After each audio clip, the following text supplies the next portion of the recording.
Di ba, lagi ko naman binabanggit sa inyo, in my first 2 years, I'm a little past 2 years na here.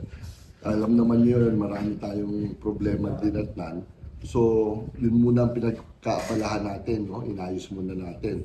Foremost of that is the financial state of NINEP, no? So, ngayon, medyo maganda-ganda na yung financial state, no? We are recovering. In fact, our other revenues, sa other revenues na, I'm not even talking about DSM, yung report sa akin for the end of the year, ang projection sa other revenues is about 180 million. Okay? Pwera pa yan doon sa DSM. Yung DSM, as far, yan po yung operational expense na nandun po sa rate approved ng ERC for ILEC, no? That's at 1 peso 0.31 if I'm not mistaken, no? 1.31, no? 1.31. Kino-compute po yan sa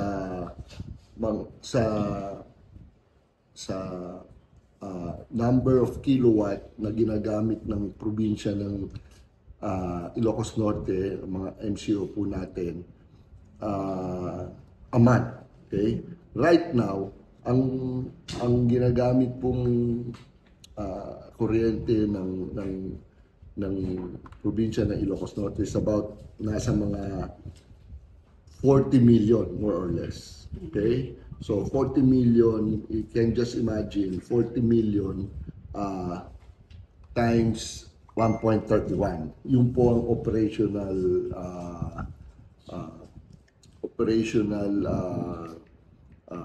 fund ng INEC po, no? So you can just imagine po, syempre may pangsweldo doon, may mga ibang expense. So ang ginagawa po natin, because nandun na po tayo sa estadong ganun, ay yung natitira po doon dahil ibibili po natin lahat ng equipment yan, no? Like I said, hindi po tayo magtitipid, and kanina nandito yung board, they're fully supportive.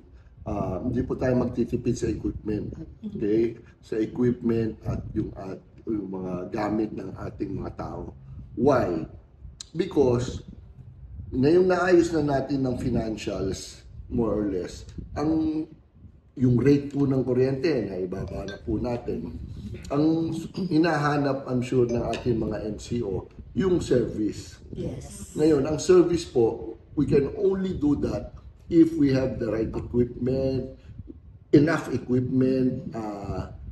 people. Yung enough people, nagdagdag na tayo ng mga tao. Pero wala nang equipment, no? Pag may bagyo ho, kung minsan nakakayaman sa piit, we have multiple teams pagka bagyo, no? Meron tayong in an area 8 to 10 teams, no? Pero 8 to 10 teams, pero yung sasakyan kulang. So useless even if we form 8 to 10 teams, wala namang sasakyan. So yun yung ina-address natin, no? Alam naman nyo, I'm very strict with our people. So mabait lang yung mga taga-init, hindi ako sinasagot na pinagagawa mo sa akin yan, hindi mo naman ako binigyan ng equipment at saka the right tools to do my job, no? I'm sure, but nakikita naman natin yon, no? Nakikita naman natin yon, and makakaasa po kayo, yung ating mga MCO, we will do everything para po ma-improve yung services. Pagka tumawag po kayo at sinabi nyo na may unscheduled power interruption, okay? Meron po kaming tinatawag na line patrol. Yung linya po na nagsusupply doon sa sitio na yon or in a certain area, tatahakin po mano-mano yung linya na pumupunta doon from our substation. That takes time. Okay? That takes time. And that takes time. At ang kailangan mo doon, mga sasakyan para meron tayong isa, dalawa, tatlo, even sabay-sabay sila, tinatahak nila yung mga area na yon. At pag nakita nilang diferensya, mabilis lang eh. Because we know what to do eh. Mabilis lang yan. Kung minsan may nakuryenteng ipon dun sa linya, nag-trip. So alam na nila kagad, ita-turn on lang yun eh. Mabilis lang yun. The problem is, nasaan yung diferensya? And therefore, that's why vehicles are very important para sabay-sabay tinatahak yun. So that is the logic of that.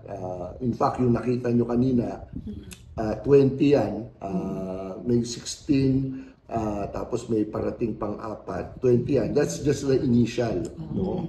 Because medyo masakit lang sa mata yung mga gamit ng INEC eh. No? Marami panahon pa nga ni MacArthur, parang nakita ko nga yung isa doon sa movie ni Quezon eh. No, seriously, we have one equipment here, panahon pa ng parang kinonvert. So, panahon pa daw talaga ng kanyon. Be that as it may, talagang kailangan nating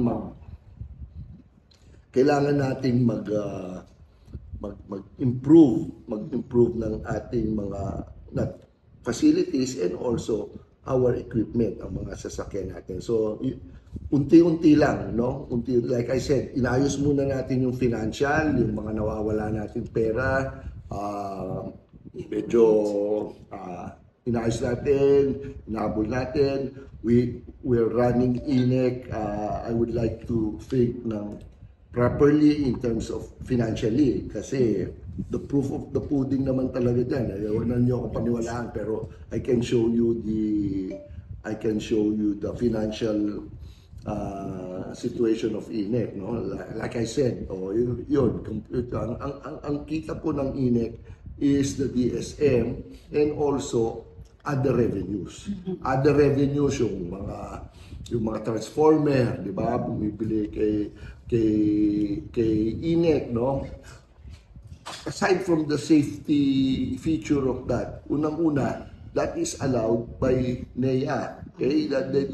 Because that comes in as other revenues. Aside from the safety features, no? Marami. That's why hindi naman po napupunta po yan sa INEC. At ito nga, I'm showing to you, yung perang na